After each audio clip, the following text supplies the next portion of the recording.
Tere! Arhitektuuriteater, mis imeloom see siis on? Võib-olla olete kuulnud, et üritust korraldaval arhitektuurikeskusel on uus direktor.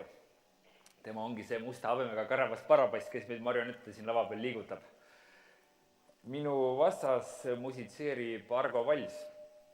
Viimasel meediumil, muusikal ma mõtlen, on arhitektuuriga väga palju ühist. Seda nimelt ei saa vältida. Põhimõtteliselt me elame kogu aeg muusikas. Trammiratas lööb rütmi, kajakakisa on kõrgetel helidel mängitud soolo ja tuule undamine on kõike kandev ja kokkuvõttev bassi osa. Arhitektuuriga on täpselt samamoodi kõik.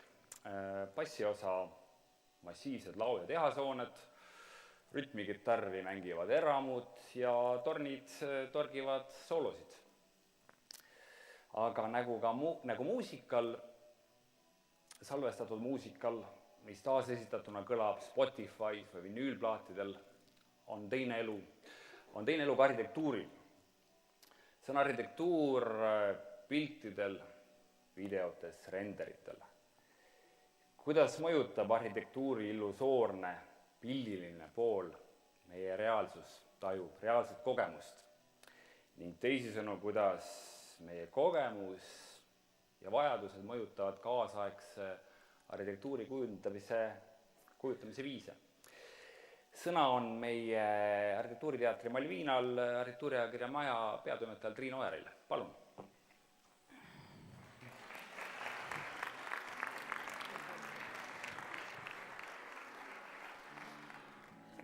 Tere tulemast minu poolt. Proovista muidugi Malvinaks mind ei nimetanud, nii et tegelikult tundub, et millist formaati arhitektuurikeskus oma loengutele välja ei mõtle, on need alati väga populaarsed. Hästi hea meel on näha nii palju inimesi siin. Ja tegelikult, Hannes, sinu võrdlus arhitektuuri ja muusikaga ei olnudki üldse nii vale või halb, sest mind on tõesti siia palutud täna soojendusbändiks nii-öelda staarrühmale Big Taanist, kes tõepoolest evib kõiki paralleele tõelise kaasaegse pop-bändiga. Neil on suurepärane laulja, suurepärane nimi, suurepärased taustajõud, nii et oskus ennast sellises tänapäeva meediamaailma ja tänapäeva maailma toimimismehhanismidesse sisse sulatada ja sisse süüa arhitektidena ei ole tegelikult üldse tavaline, aga räägib päris palju sellest, kuidas tänapäeval olla edukas, kuidas koguda klikke, kuidas võita sõpru ja kuidas lõpuks pääseda pildile ja kokkuvõttes, millest ilmselt pikas perspektiivis iga büroo unistab ja soovib saada siis loomulikult ka tellimusi. Lühidalt, kokkuvõtvalt jutt tuleb sellest, kuidas meedia kujundab sõnumit, esitab seda endale sobival viisil ning annab arhitektuurile siis tema teise elu, mis tänapäeval aina enam ja enam on kahtlemata ilus, aga samas ka kiirelt tarbitav, kiirelt seeditav. Bjarke Ingels, siis mees, keda mul oli au juba tutvustada, mis siis on 6 aastat tagasi, kui ta esimest korda Eestis käis, oli vist Arhitektide Liidu suvepäevadel. Ja ilmselt oli see ka esimene kord, kui ta Eestis siis kohe esikaane vallutas. Ja põhimõtteliselt on temast põhjust rääkida eelkõige loomulikult sellepärast, et ta on hea arhitekt ja teiseks, miks ta nii hea on see, et ta on suutnud ennast niivõrd kuulsaks üles töötada, mis tegelikult paljude tema kolleegide või sellise üldise arvamuse puhul ei pruugi üldsegi selline hinnatav kvaliteet arhitekti puhul olla, et mis ta ikka topib ennast igale poole, mis ta keksib nii palju, mis ta müüb ennast nii aktiivselt, aga Bjerke puhul on hinnatav ja Biigi büroo puhul on hinnatav just see, et ta on suutnud väga täpselt suunata oma loomingut kaasaja maailma sellistesse meediamehhanismidesse ja meediamaailma ja selles on ta kahtlemata, teda on nimetatud sellise uue arhitektide põlvkonna Rem Koolhaasi või OMA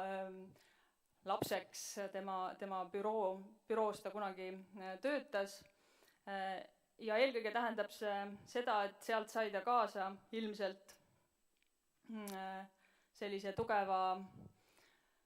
oskuse töötada meediaga, saada aru publitsistika tähtsusest, kui Remmi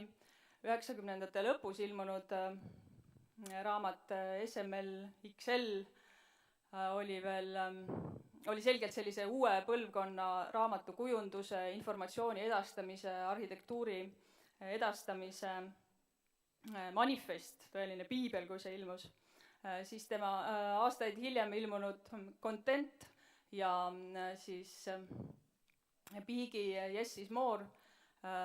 möödunud aastal ilmunud samanimelise näituse kataloog ja nende enda esimene selline korralik ülevaate raamat on võrdlemisi sarnase ülesehitusega ja guugeldades suutsin ma leida ka suhteliselt sarnased pildid selle raamatu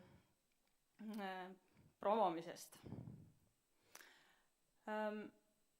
Austrias on üks tore selline arhitektuuri uurimuse platvorm nimega Wonderland, kes tegeleb just nimelt kaasaja mõnevõrra nooremate arhitektide ja arhitektuuribüroode tegevuse uurimise, analüüsimise, kaardistamise, statistikaga ja muuhulgas on nad siis ka uurinud, kuhu ja kuidas arhitektid oma sellist PR-tööd suunavad, kas nad seda üldse oluliseks peavad ja põhimõtteliselt siin on lihtsalt üks näide ühest nende tabelist, kus siis loomulikult üle poole arhitektidest arvavad, et rahvusvahelises meedias või siis kohalikus meedias esilolek oleks äärmiselt oluline ja samas mingi osa, ligi veerand eelistavad ikkagi jääda nii-öelda erialameedia ja spetsialiseeritud publiku ja kaasarhitektide huviorbiiti, sest ainult nemad tegelikult saavad aru, millest me räägime, aga no loomulikult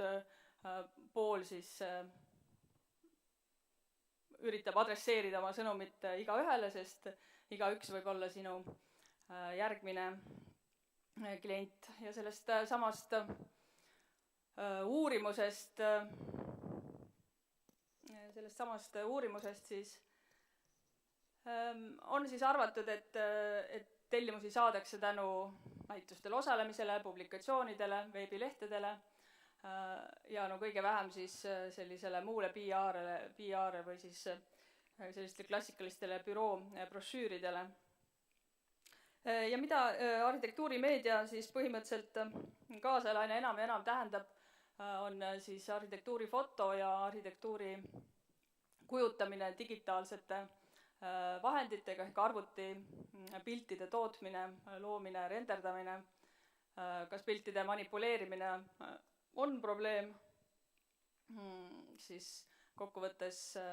pool arvavad, et see on vahel vajalik või täiesti normaalne. Et kõik need sellised teemad on tegelikult suhteliselt uued, arhitektide jaoks suhteliselt nagu värsked ja tihti nagu ollakse tõrksad analüüsimast ennast ja seda vajadust, et kuidas ja kellele oma loomingut ja maailma arusaadavaks teha. Me elame aina enam ja enam maailmas, meid ümbritseb selline digitaalne informatsioon, digitaalne pilditulv.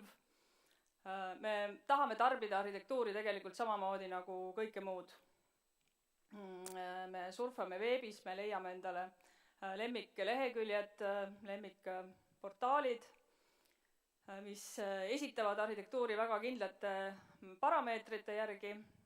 Seal on lihtne orienteeruda, seal on kõik selge, arusaadav esimese paari sekundiga ja põhimõtteliselt see on selline söö ja unusta või tarbija ja unusta kiirelt maailm. Mõni aeg tagasi käis siis Eestis ühe populaarsema arhitektuuriportaali ArchDaily looja ja toimetaja David Basulto Tšiilist, kes rääkis varjamatu uhkusega sellest oma sadadest tuhandetest klikkidest päevas ja oma missioonist tegelikult, mis tema arvates sellise võrdlemisi valimatult informatsiooni, valimatult pilte internetti paiskava lehe puhul võiks seal taustal olla, ehk siis ta oli nagu suunatud ta suunas nagu oma sõnumi nii-öelda arenevale maailmale, kus on selge arhitektide puudus ja kus siis võidaks selliste tema veebilehtede ja tema sealt portaalist saadava info kaudu siis parendada oma keskkonda ja arhitektuurset kvaliteeti, mis on nagu selgelt küsitav, aga siiski olid tal selged arusaamised näiteks Hiina arhitektuurist. Ja siin on põhimõtteliselt kiire pildivoog viimase 2-3 päeva jooksul siis sellest samast ArchDailyst presenteeritud projektidest, mis näitavad seda, et sellelaadne arhitektuurimeedia ei tee vahet, kas majad on valmis või on nad alles projektistaadiumis, kas tegu on konkursiga või on tegu mingisuguse ideeprojektiga. See tähendab ka seda, et seda pildivalikut ja seda materjalivalikut ei ole keegi otseselt meie jaoks toimetanud, ei ole keegi otseselt meie jaoks kriitiliselt üle vaadanud, paisatakse meile esile tegelikult kõik, mis nii-öelda torust tuleb, et me aina elame sellises postkuraatorlikus ja posttoimetajalikus maailmas, nagu ütleb ühes teises samalaadses internetiportaalis nimega Design, siis Briti arhitekt Sam Jacob, kes võrdleb kaasaja disainikultuuri, aga siis arhitektuurikultuuri meedias Rooma-aegse söömapeoga, kus võimalikult kiiresti taheti toit endast väljutada, et siis jälle uus annus sisse ahmida.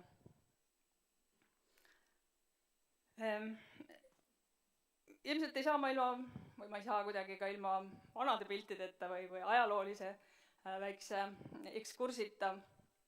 sest põhimõtteliselt on vajadus arhitektuuri representeerida teda kuidagi kahemõõtmelisele paberkandjale kanda olnud läbi arhitektuuri ajaloo ja kuivõrd meie tänase õhtu peakülaline on Tallinnaga väga otseselt seotud uue raehoone, Tallinna uue raekoja autorina ja arhitektina, siis siin mõned pildid, millised raekodasid veel on Tallinnasse projekteeritud. Erialaringkonnad kindlasti teavad, aga see asukoht oli siis umbes täpselt tänane Viru hotell, ehk siis toonane või kunagine Viru väljaku ala ja esimest korda siis 1912 Eliel Saarise projekt, mis toona ei võitnud, ta sai ostupreemia. ja mõni aeg hiljem siis Eesti aja lõpul 1937 samale kohale Edgar-Juhan Kuusik, samamoodi näide efektsest arhitektuuri graafikast ja huvitav on just see tegelikult, et hakkaski arenema näiteks aksonomeetria või selline linnulennu vaade, mis areneski koos tegelikult trükimeedia arenguga ka toonases Eestis, et sellised ilupildid nii-öelda tehti just eelkõige meediatarbeks ja selle Kuusiku projekti puhul tasub ära märkimist see, et see sai ka ostupreemia, ta kunagi ei võitnud seda konkurssi, aga nii see pilt, mida avaldati arvukalt lehtedes, kui ka näitus, mis korraldati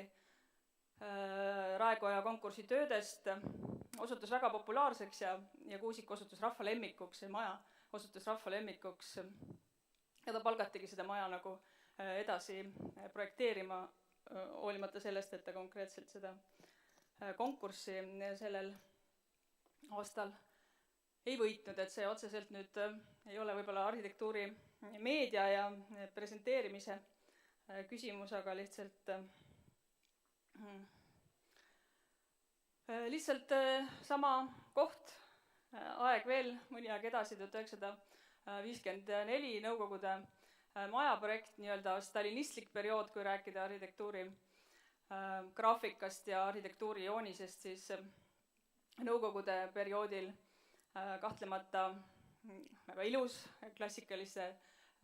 joonistuskultuuri ja klassikalise arhitektuuri elementidega imagoloogia, projekt, mis jällegi sündis vastukaaluks Vene arhitektide, võib-olla natuke teistsuguse torniga, aga põhimõtteliselt samasugusele projektile ja mille siis antud töö autorid oli grupp Eesti arhitekte Uno Tölpus, noor Mart Port, Paul Härmson, vanem kolleeg August Volberg,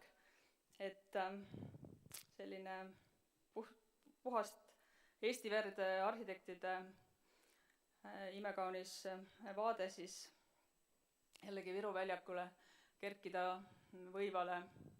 Nõukogude majale ehk siis ka sisuliselt linnavalitsuse hoonele ehk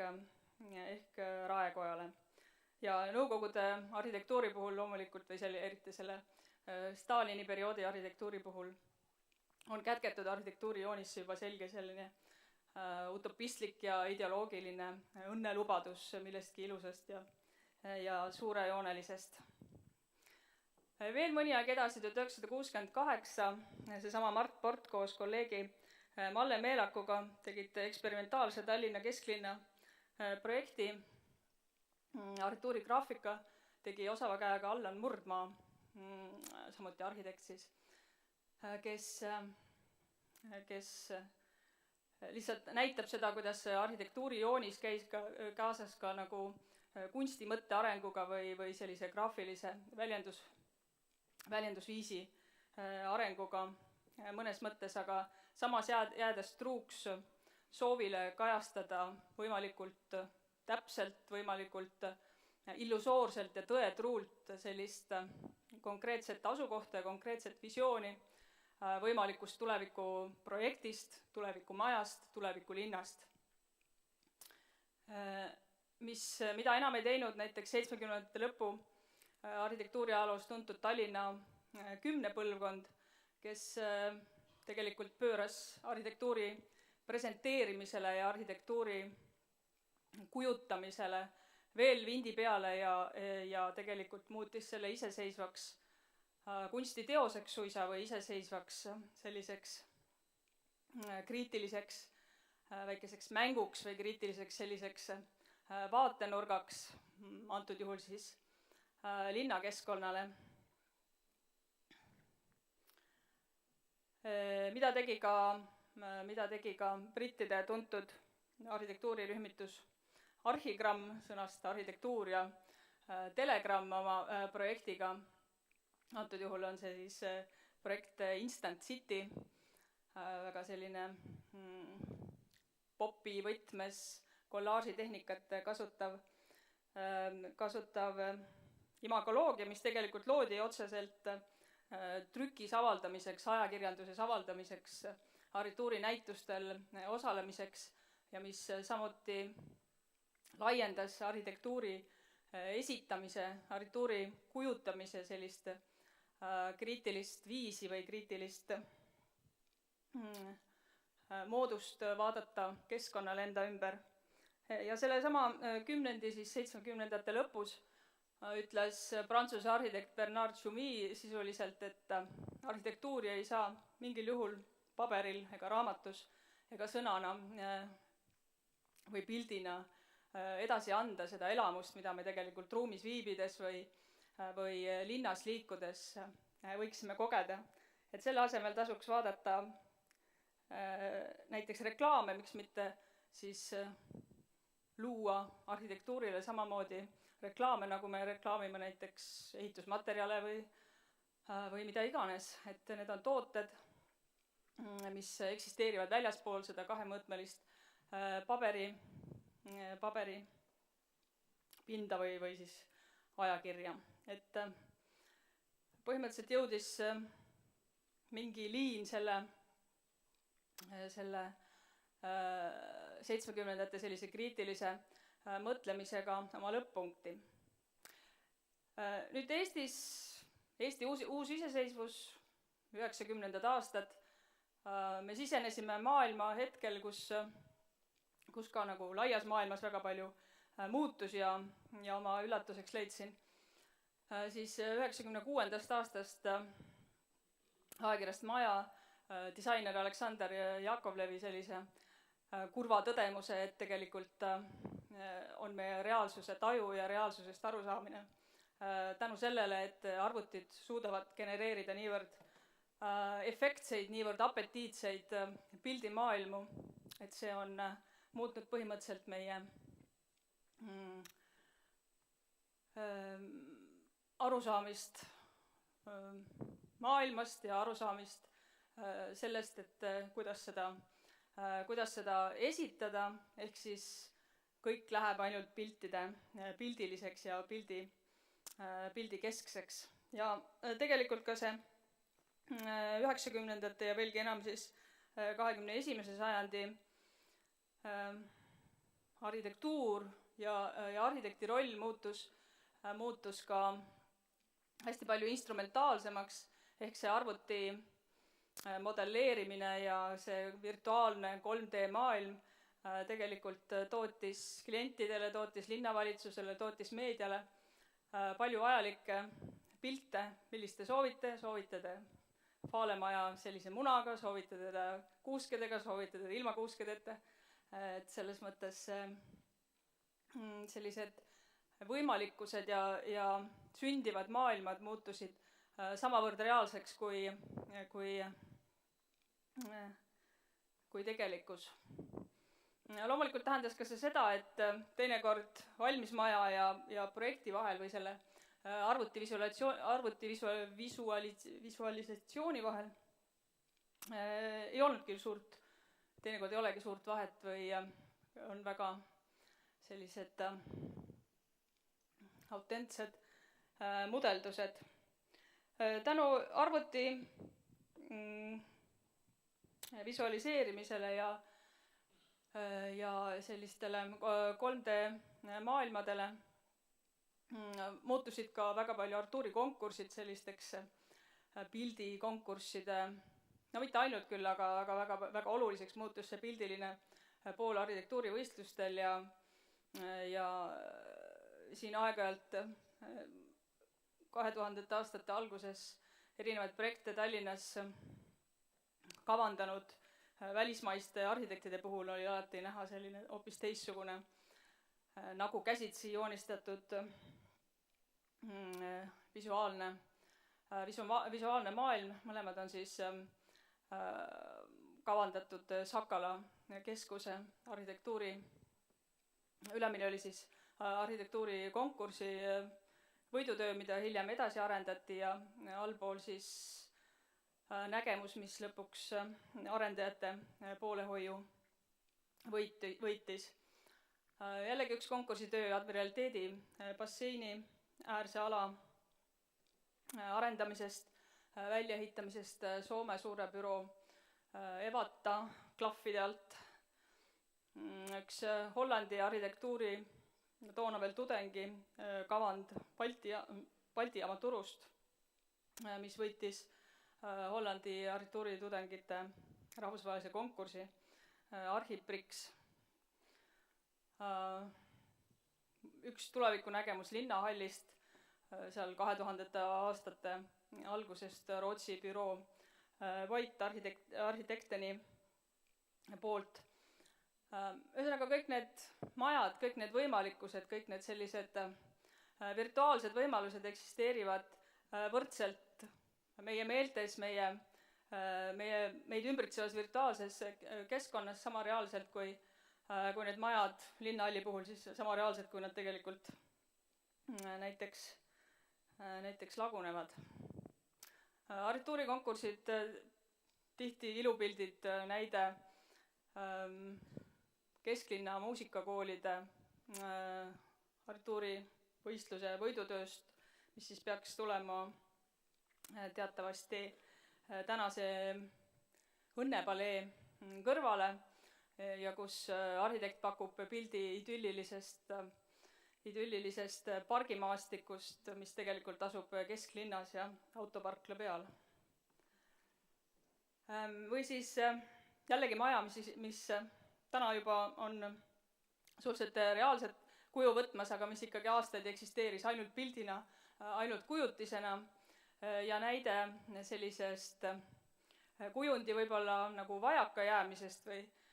see projekt pole kunagi olnud visuaalselt väga hästi loetav, hästi töötav ega võimas, selles mõttes, et teda on raske nagu konkreetse vormina, ta lihtsalt selline pikk, teda on raske sellise konkreetse vormina võib-olla presenteerida või ikoonina või logona, mida tänapäeval väga armastatakse, et Eesti Rahva Muuseum peab talle siis sellist rahvusromantikat ja sellist Muhu mustrit juurde pookima. Või siis jällegi arhitektuuri selliste renderduste klassika, et alati vaid päris tihti eelistatakse just öösituatsioone, mis loomulikult muudab sellised klaasfassaadised majad palju glamuursemaks, palju säravamaks, palju salapärasemaks võib-olla. Ja tegelikult on ka suhteliselt lihtne ehitada neid uusi maailmu, seda uut virtuaalset keskkonda imelühikese ajaga, et vähem kui aastaga on siis kunagine Kunstiakadeemia peahoone või Kunstiakadeemia hoone siis võidutöö muutunud mõnevõrra matsakamaks ja ratsionaalsemaks. See virtuaalse maailma küsimus ja see meedia manipuleerimise küsimus ja oskus virtuaalse keskkonnaga ümber käia tegelikult ei pruugi olla ainult selline ilupiltide tootmine, vaid tegelikult arhitektid, osavamad vähemalt, kasutavad või peaksid seda rohkem kasutama ka sellise ühiskonnale oma sõnumi edastamise meediumina ehk siis vahendina, kuidas mingeid probleeme kommunikeerida, kuidas mingeid küsimusi või teemasid, olgu need isegi utoopilised, nagu siin Hollandi büroo idee mitmekorruseliste sealautode rajamiseks. Aga põhimõtteliselt ta tekitab mingit elevust, ta tekitab küsimusi, mille teemal saab ühiskond edasi arutada ja mis tegelikult nii-öelda meediamaailmas on kahtlemata arhitektide trump just see visualiseerimise oskus ja see kommunikeerimise oskus. Lihtsalt Eesti büroo Kadarik Tüür-arhitektide nägemus Lasnamäest, jällegi probleemide teema ja Poola autori Koobas Laksa palju auhindu ja sellist meedia tähelepanu välvinud projekt Poola tuntud hooned 50 aasta pärast, ehk siis kuidas jällegi Photoshopi abiks võttes on töödeldud hooneid, antud neile kas siis selline võrdlemisi nukker või siis teinekord ka võrdlemisi lõbus uus funktsioon. Ja selles nii-öelda arhitektuuri teises elus pole ka mingi probleem majade sarnanemine loomadega või muutumine sellisteks tõelisteks organismideks. Prantslase François Roche'i selline organmaja, mis kasvab koos loodusega ja liigutab ja hingab. Ja näide ka Photoshopi maailma ja reaalsete fotode manipuleerimisest ja selle piiri kaotamisest, mis tegelikult siin on nagu teadlikult viidud tasandini, et me võiks ju arvata, et need ei ole tegelikult päris majad ja need tegelikult ei olegi päris majad, aga samas neid kohates mingis arhitektuuriblogis me scrollime neist rahulikult üle, arvates, et ju nad mingid Hollandi veidrused näiteks on. Ja virtuaalmaailma selline võimas selline tulek ja püsimine arhitektuuri keskkonnas ja arhitektuuribüroode tööde puhul tähendab ka seda, et on väga palju selliseid rohkem või vähem populaarsemaid büroosid, mis tegelevadki siis 3D maailmadega või siis virtuaalsete maailmade renderdamisega arhitektide jaoks ja arhitektuurikonkursside jaoks. Ja üks tuntumad neist siis Luxigon, Prantsuse päritolu büroo oma ühe väidetavalt tuntuma seeriaga